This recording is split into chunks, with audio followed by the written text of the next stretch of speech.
Salam, selamat pagi Bapak Ibu Saudara-saudaraku yang kekasih. Sangat bersuka cita kita boleh bertemu kembali dalam suasana sukacita pagi hari ini.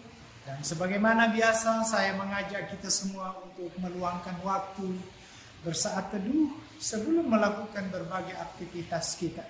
Sebelum kita membaca firman Tuhan, mari kita mohon tuntunannya di dalam doa. Kita berdoa. Padamu Tuhan, pada pagi ini kami angkat segala puji yang syukur.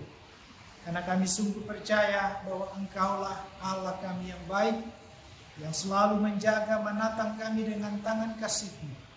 Dan biarlah kasih kemurahan-Mu itu senantiasa menjadi pendorong bagi hidup kami untuk terus mencari hadirat-Mu, memuji membesarkan Engkau.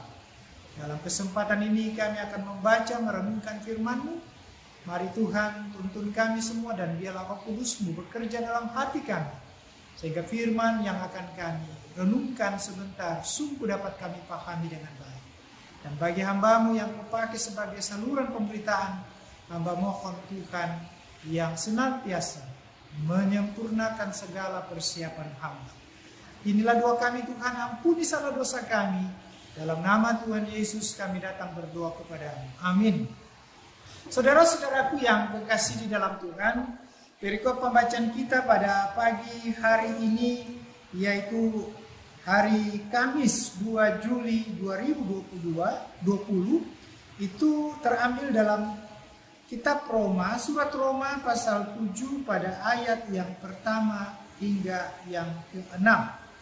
Roma pasal 7 ayat 1 sampai 6. Demikian sabda firman-Nya di bawah judul arti hukum Taurat.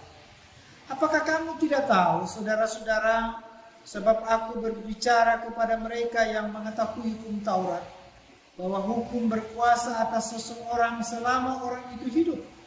Sebab seorang istri terikat oleh hukum kepada suaminya selama suaminya itu hidup. Akan tetapi apabila suaminya itu mati, bebaslah ia dari hukum yang mengikatnya kepada suaminya itu. Jadi selama suaminya hidup, ia dianggap berzina kalau ia menjadi istri laki-laki lain. Tetapi jika suaminya telah mati, ia bebas dari hukum, sehingga ia bukanlah berzina kalau ia menjadi istri laki-laki lain.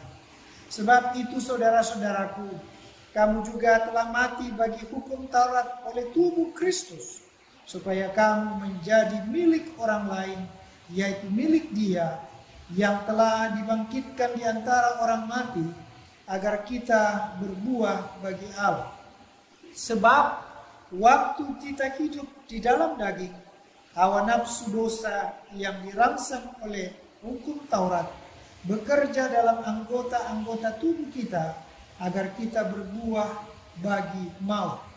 Tetapi sekarang kita telah dibebaskan dari hukum Taurat, sebab kita telah mati bagi Dia yang mengurung kita, sehingga kita sekarang melayani dalam keadaan baru menurut roh dan bukan dalam keadaan lama menurut hukum Taurat. Sampai demikian jauh pembacaan firman Tuhan Bapak Ibu. Yang berbahagia adalah kita semua yang mau membaca serta merenungkan firman-Nya dalam kehidupan kita. Terpujilah Kristus, haleluya, amin. Bapak Ibu saudara-saudaraku yang kekasih di dalam Tuhan, dari perikop ini kita diarahkan oleh satu tema, dibebaskan dalam Kristus. Dibebaskan dalam Kristus. Saudara-saudaraku yang saya kasihi di dalam Tuhan, dalam perikop ini saudara-saudara, kita sangat melihat dengan tegas, dengan nyata, bagaimana Rasul Paulus mencoba untuk memberikan pemahaman kepada kita bahwa di dalam diri manusia itu kita diperhadapkan sebagai sosok manusia lahiriah dan juga manusia yang hidup di dalam tuntunan Tuhan sebagai manusia baru. Manusia lahiriah menurut Paulus saudara-saudara adalah manusia yang selalu hidup menurut daging, yang senantiasa menurut Rasul Paulus itu akan memisahkan seseorang dari Allah dari segala pertolongan Tuhan. Sebaliknya, manusia baru menurut Rasul Paulus adalah manusia yang hidup di dalam Kristus dan juga yang hidup di dalam Roh. Manusia demikian, kata Paulus ini saudara-saudara, manusia yang berada dalam sebuah relasi yang dekat dalam tuntunan Tuhan, dan dapat dikatakan oleh Paulus adalah manusia seperti inilah yang akan senantiasa mendapatkan topangan Tuhan di dalam seluruh hidupnya. Mengapa?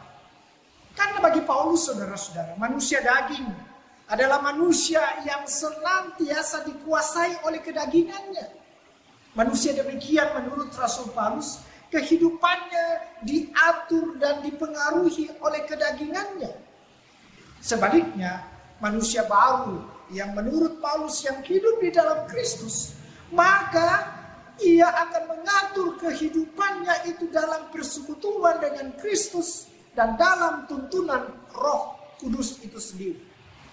Di dalam diri manusia seperti inilah, saudara-saudara, menurut Paulus selalu ada sesuatu yang menjadi sesuatu yang bertentangan di dalam hidup kita, antara mengikuti kedagingan kita atau mengikuti sebuah kehendak Allah.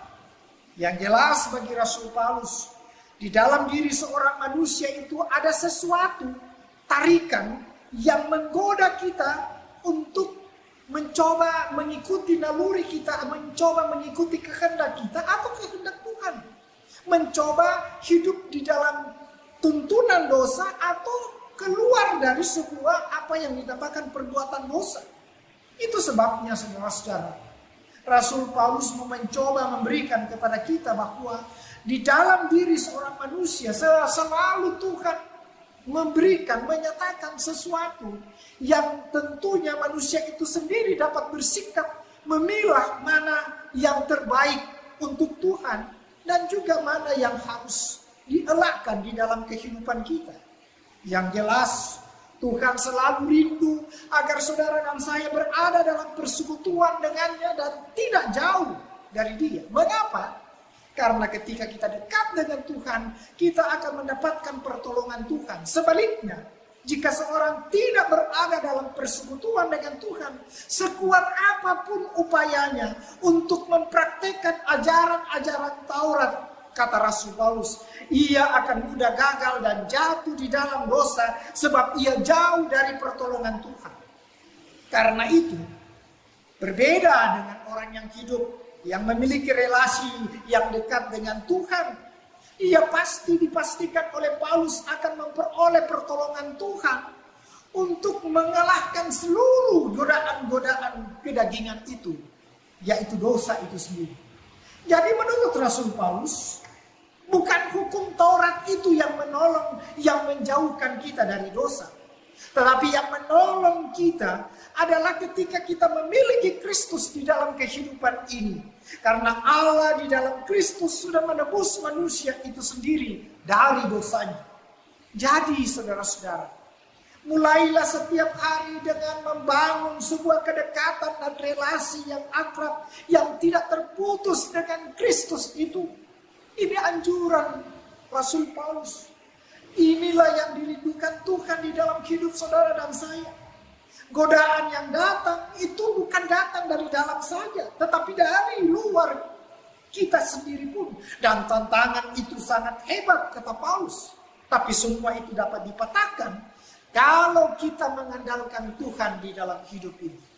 Karena itu, sangat jelas Rasul Paulus mengingatkan, janganlah kita meninggalkan Kristus. Dan sebaliknya, andalkanlah Dia. Jangan mengandalkan kekuatanmu. Sebab di dalam diri kita sendiri tidak ada pengaruh kedagingan. Atau saya ulangi, tidak. Sebab di dalam diri kita sendiri tidak ada pengaruh kedagingan yang dapat berbuat dosa di luar Tuhan itu sendiri. Tidak ada pertolongan bagi kita di dalam diri kita ini, hanya dari Tuhan.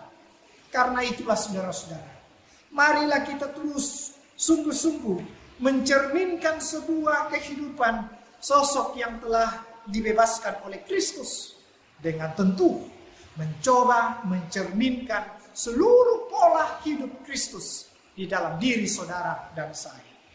Terpujilah Kristus. Haleluya. Amin.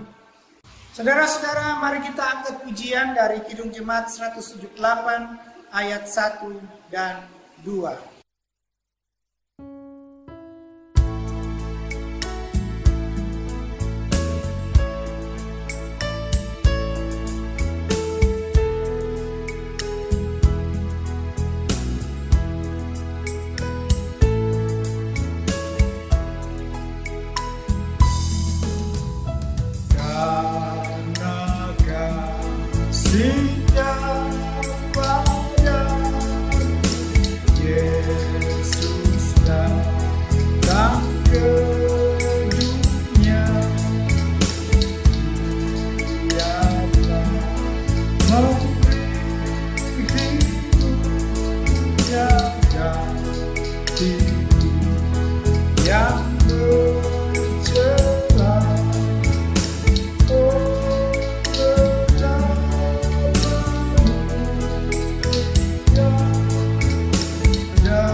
Mari saudara-saudara kita bersatu di dalam doa syafaat. Kita berdoa.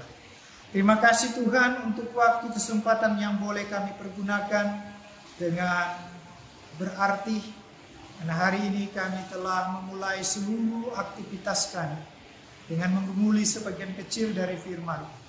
Dan biarlah Tuhan menerjemahkan bagi kami semua firman-Mu ini agar kami mampu untuk menerapkan dalam keseharian kami. Tolong kami Tuhan, pakai kami, berikan kami kekuatan, kesehatan yang prima, limpahkan hikmat-Mu. Agar dalam melanjutkan kehidupan kami, kami tetap menjadi kepujian bagi Tuhan dan juga bagi siapapun yang senantiasa kami temui dalam kebersamaan kami. Seluruh aktivitas kami hari ini kami percayakan kepada-Mu. Tuhan mau tolong kami, berkati rumah tangga kami semua, berkati pekerjaan kami. Jauhkan dari kami semua mara bahaya, gangguan, dan penyakit. Dan biarlah di dalam nama-Mu lah selalu kami lantaskan seluruh aktivitas kami. Inilah doa kami Tuhan, dengar dan sempurnakan. Ampuni salah dosa kami. Karena kami sudah berdoa di dalam Kristus Yesus Tuhan dan Juru Selamat kami yang hidup. Amin. Selamat pagi, selamat beraktivitas saudara-saudara. Amin.